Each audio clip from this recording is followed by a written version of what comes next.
unboxing the Fantech Helios II. If you want to check it out, there's Amazon links below, but let's get this unboxed. This is one that I'm excited for because I absolutely fell in love. I guess there's stickers on the side that I didn't see. That's okay, we're just gonna destroy this box to get into it. There we go. But I absolutely fell in love with their Aria, and I'm very interested to see how good this one is. Let's pop it open. Ooh, and there it is. I like the unboxing experience. In some plastic, how does it feel? Well, initially, very light, and this is only 55 grams. Love that design down there. We have some plastic on the bottom. Ooh, really cool looking semi-translucent skates on the bottom, which I think look great. And then some of these really interesting cutouts. Almost reminds me of like cuneiform. I know that's not what it looks like, but it reminds me of it. And these look great. You can see how rounded the edges are. It slightly dips in the middle and it's a little bit higher on the edges, but it looks like it really very gradually fades in, which seems like it's going to glide very well. The bottom of this feels cool.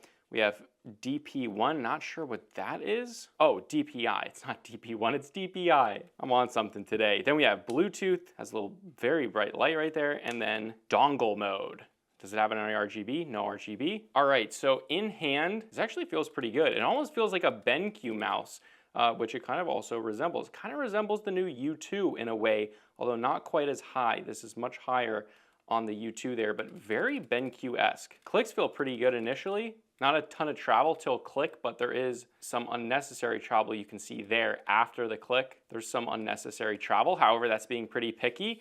Overall, it's totally smooth and it feels really good in hand. This actually feels much better than I would expect for its price tag. It also looks really good. Looks like a BenQ mouse. Let's keep on going with the unboxing though. What do we have in this little box? I like little boxes. In here, we've got Strike Speed Plus Wireless. That's what it says. Is this a 4,000 hertz dongle, maybe? Or is it just an extender? No, well, there's an extender right here. So this has the dongle extension on it, which means this one is just a USB Type-C. There's no connection anywhere else on it. Very interesting. So maybe that's what it is. That'll be in the full review, I guess. But we also have a nice ultralight braided cable. Let's pull it out and see how it does. Not too bad. It's not the loosest one in the world. It's actually a little bit stiffer than I expected. But yeah, it's good. And the rest of what's in the box is, wow, actually some interesting stuff. We have a warranty card and then little dots. Are those PTFE skates? Can you just use little dots? That's quite interesting. And then also we've got a bunch of very cool looking stickers actually. That's pretty cool stickers. We've got the manual and that is it. But with that, let's get to the full review. This is the Helios II XD3V3, coming in at a price tag of $79.99.